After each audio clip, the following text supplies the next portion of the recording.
Good afternoon. I'm Dean Mikkelsen, the editor of Oil and Gas Middle East, and we are at ADIPEC 2023 here in Abu Dhabi. Today we're talking to game changers and people involved in the energy transition and what we're looking forward to in the future. Our guest today is Aniruddha Sharma, and he's the CEO of Carbon Clean. So Aniruddha, thank you very much for coming, and let's start with the questions. So in the context of the Middle East, we have a heavy reliance on oil and gas. So how do you envision this transition to decarbonization throughout the Middle East and here specifically? In terms of talking about carbon transformation or energy transition, I think the oil and gas companies are going to play a major role. They've got the expertise, they've got the scale, they've got the investment power as well. So any solution, any technology to think about is going to decarbonize. If it's going to scale, it's probably going to scale here. I think Middle East is extremely important because traditionally it's an economy that's quite innovative. People want to actually work with new innovations, new technologies. I mean, a great example is us. Yesterday at ADIPEC Awards, we were awarded the Clean Energy Technology Innovation of the Year. And that just tells you how innovative the people are and how much they value the technology. And I think technology is going to be the answer to that question. How do you see yourself playing and helping out a leading company such as ADNOC? So that's a great question. To give you a background on Carbon Clean, so Carbon Clean is revolutionizing industrial carbon capture. We provide breakthrough technology to compress the size of the carbon capture units for the heavy industry, so steel, cement, waste, refining, petrochemicals. We do this by employing something called process intensification, using which we are trying to put carbon capture inside a box, making it fully modular and scalable.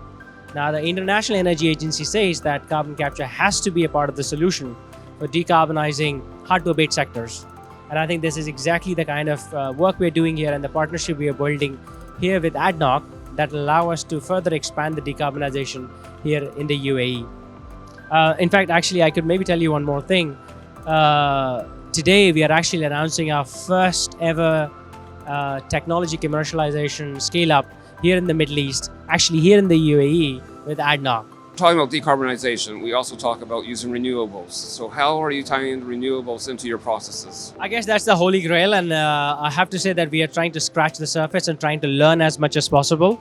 A good example that maybe I can talk to you about and tell you about is a project where we have invested and we are providing technology. It's called Liquid Wind, Flagship 1.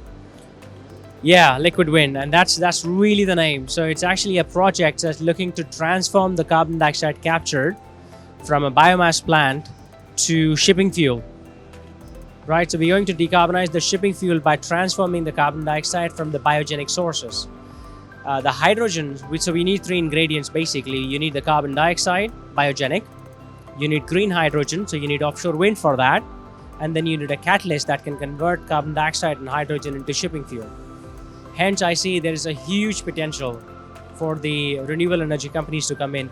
In fact, the leader on this project, the developer on this project in Sweden is a Nordic company called Ørsted, which is actually one of the world's largest company developing offshore wind farms. So I see the partnership with the renewable energy companies as absolutely a cornerstone here. What other partnerships are you looking at in the Middle East throughout the region? You got one with ADNOC as well, but where are you looking at elsewhere?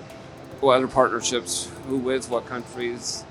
And how are you looking at helping them reduce their greenhouse gas emissions? We have two great partnerships here in the Middle East, and I have to say we are actually quite fortunate to have those two partnerships. Saudi Aramco is a shareholder of our company, so through their ventures arm, so we have a good relationship there. Today, the project with ADNOC allows us to further build on the technology demonstration we are starting right now to go all the way to commercialization. But I think that we are actually looking to build more partnerships, and hence we are here. We are here at ADNOC and ADIPEC. I think our partnership with Kanu Energy is a great example. Kanu is an established name in the geography, in the market. Everyone knows them. They've been actually building, developing, and installing technology and solutions for, I think, 140 years or something like that here. So I'm really excited with our partnership with Kanu, and through that, I'm sure we'll be able to build many more partnerships with other companies emitting carbon dioxide today.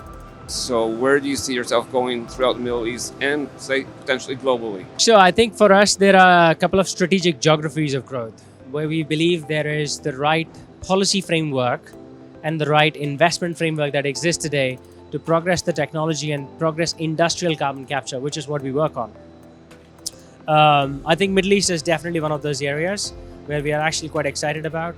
You have companies like ADNOC who are committed towards decarbonization. In fact, I was with the executive director of the Low Carbon Solutions Group from ADNOC, Musabba Al-Kabi, and he announced yesterday that ADNOC has doubled the ambition for carbon capture volume, going from 5 million tons to 10 million tons by 2030. Now, if you think about the global capacity, installed capacity for capturing carbon dioxide today is 42 million tons. And ADNOC wants to install another 10 million tons in the next 7 years, right? So I think the acceleration, the speed at which ADNOC is working and the other companies in the area are working, I think just imagine. I mean, this is the place to be. Thank you very much. It was a very informative discussion, and enjoy your stay here in Abu Dhabi and ADIPEC.